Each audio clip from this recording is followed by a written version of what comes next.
I'm not 100% sure how to start this video, but I'm back. The iPhone 12 event has dropped. The information is official now with months and months of leaks and speculation. We now have the official announcement. But the question that a lot of you have been asking me on Instagram, on my other channel, Absolutely Geeked, is which phone do you think is going to sell the most? And I have two answers to that question. Let's go. Now, this year is a pretty interesting year considering this is the first time we've seen a redesign, essentially, of the phone since the iPhone 10. Now, I'll leave it up for you guys in the comments to let me know, do you think this is a technical redesign?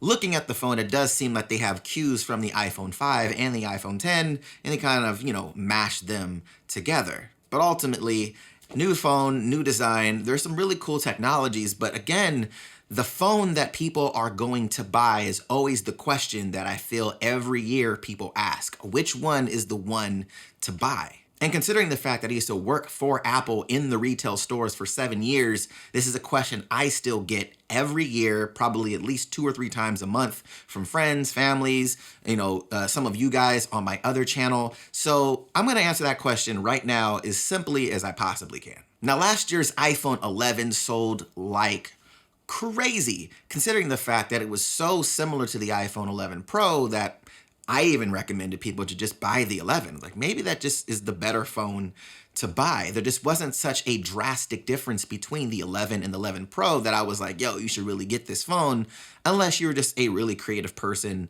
and you really wanted that third camera. And the A13 was just such a crazy processor that I was like, look, you might as well just get the 11 and save your money. Now, why the Apple purists and the fans want the most powerful, largest storage, the regular consumer doesn't really care about that. And I learned that my 7 years working in the Apple retail store. So I'm gonna answer this with 2 actual answers because this year I really feel there's 2 phones to buy. Now, I'm not saying you need to buy 2 phones. What I am saying is there's 2 phones that I feel are really gonna be standouts this year. Now, first, let's start with the 12 series phones and we'll go into the Pro phones in a second. So as far as the 12 series phone, I'm going to say that the iPhone 12 mini is probably going to be a monster in the sales department.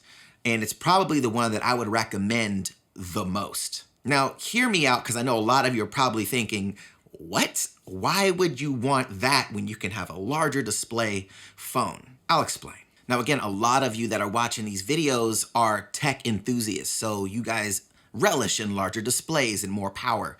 However, working in retail with these devices and customers, not everybody wants a big phone. You'd be amazed how many people want the smallest phone that they can have because whether they're getting it for a teenager or a kid, or somebody that just has tight pockets, or a woman wants to put it in her clutch or a purse that's small, but the larger phones just take up too much space. This is where the Mini really thrives. It has all of the performance benefits, but it's in the size of a phone that's about a little bit larger than the iPhone 5 and has a larger display than the iPhone 8. It's pretty ridiculous when you think about it.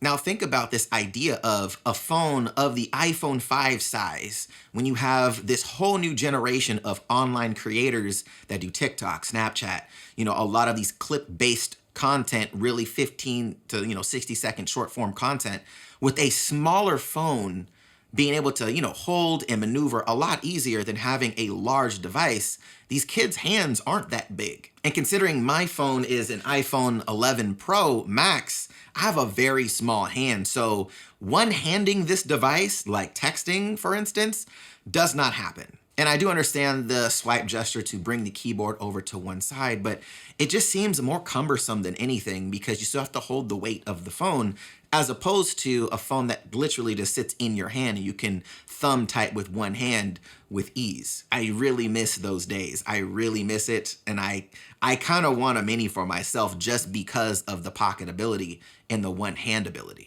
And because this phone also is MagSafe compatible, for those that still carry wallets with them as well, being able to slap on a wallet accessory on the back of a phone that size to throw a couple cards in doesn't eat into your pocket. Or if you're a lady with a clutch or a small purse or a wallet that you want to throw the phone in, you just don't lose the size. It's still really compact. Now, obviously, there is a little bit of trade-off with the iPhone 12 mini with storage capacity, right? It starts with 64 gigs.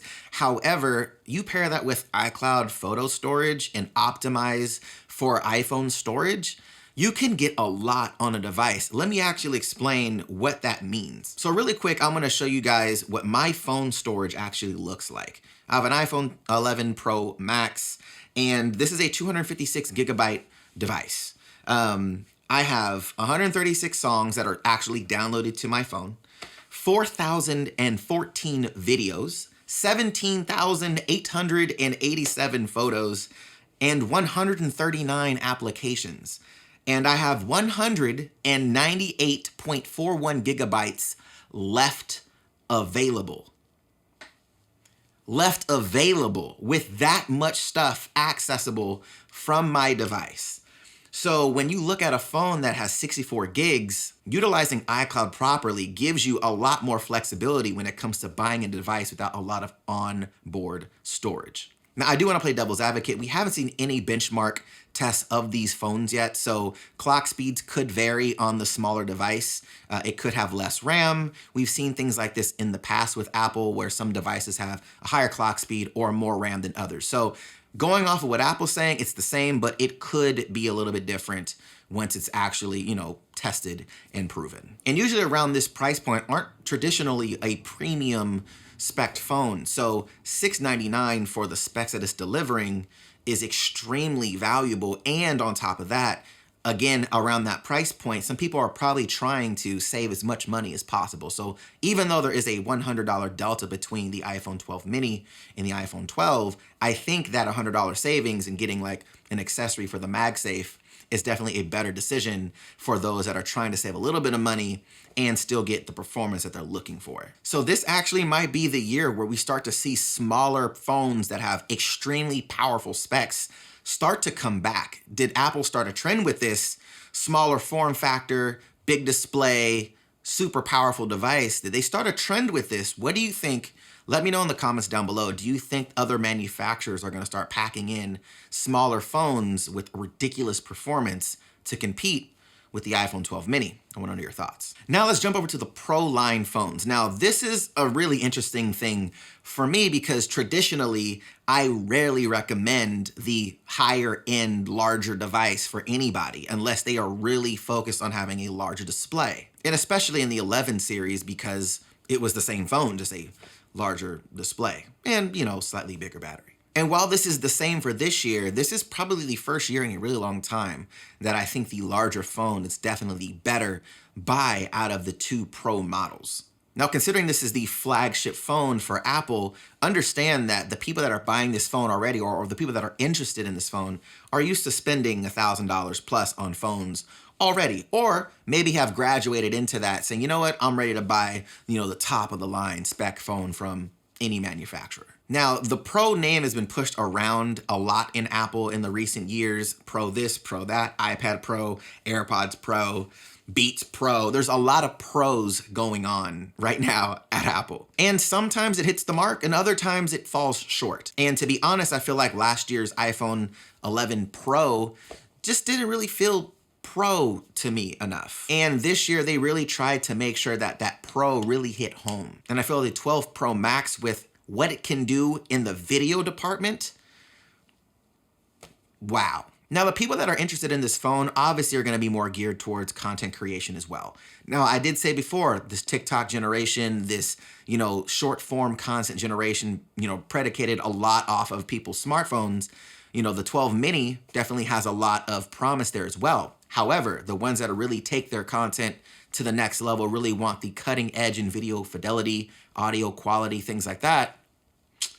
This is a pretty hard device to beat, considering the fact what the 12 Pro Max has with the sensor shift technology. Now, why this is so important, I feel you can actually see in Apple's own promo videos. Their iPhone 12 video, they had a car shot of the couple driving at night. The camera was on the hood showing them driving, and you can see the OIS shaking on the hood, right? The sensor shift is essentially going to eliminate that wobble because of the vibration of the car. That's gonna be huge for people that want to use their phone mounted to windshields or riding around in something that has a weird vibration. It could be, a weird gimbal setup, things like that, or putting it on a drone. You won't have those vibrations that come through those micro jitters on the optical image stabilization sensor. The sensor shift should help that quite a bit. And obviously pairing that with the Dolby Vision at 60 frames a second in 4K, it's pretty ridiculous when you think about what this phone is actually able to do. Now, because the phone has a larger form factor, that means that it's going to naturally have a larger battery. And the previous iPhone 11 Pro, the Max model's battery life is exceptional. It's so good. And I would imagine this phone would have better battery life as well. So if you're going to be somebody shooting content, using that camera often, it might be better suited to get that larger phone for the larger battery anyways. Now, just like the iPhone 12 mini, we don't really know what the clock speed or the RAM count is on the iPhone 12 Pro Max. So let me know your guys' thoughts. Do you think it's going to have a larger RAM count? Do you think it's going to have a higher clock speed in the larger 12 Pro Max? Let me know in the comments down below. We'll find out in, the next couple of weeks when we start seeing benchmarks of these devices, because I'm really curious to see, is it going to have a little bit more oomph in the larger form factor? Now, pricing is identical to the iPhone 11 Pro, which is actually exciting. I think that's the best move Apple could have made at this point in time. My question to you is, do you think it's worth the $100 delta? Do you think the $100 delta going up is a good move? I personally think it is, considering the features that you're getting with the Pixel Shift, also with the larger battery and the larger viewfinder, essentially with the display. If you're going to be creating with this device, which they're really pushing as a pro device for filmmaking or for photography, I think that $100 difference is worth it. So I want to know your guys' predictions. Do you think the iPhone 12 Pro Max is going to outsell the iPhone 12, or which one would you pick? And also, do you think the iPhone 12 mini is going to outsell the iPhone 12? I want to know your thoughts. Give me your predictions in the comments down below, and we'll chat again later to see if some of these predictions are correct or were we just way off? Because I've been way off before. Now, we'll be getting back into more tech content here on this channel. I'm moving away from tech content completely from Absolutely Geeked, which started out as Absolutely Tech, by the way. But we're moving all that stuff here now. There is a playlist here of all the tech content I've done over on that channel, so you can check out my previous tech videos in a playlist here on this channel.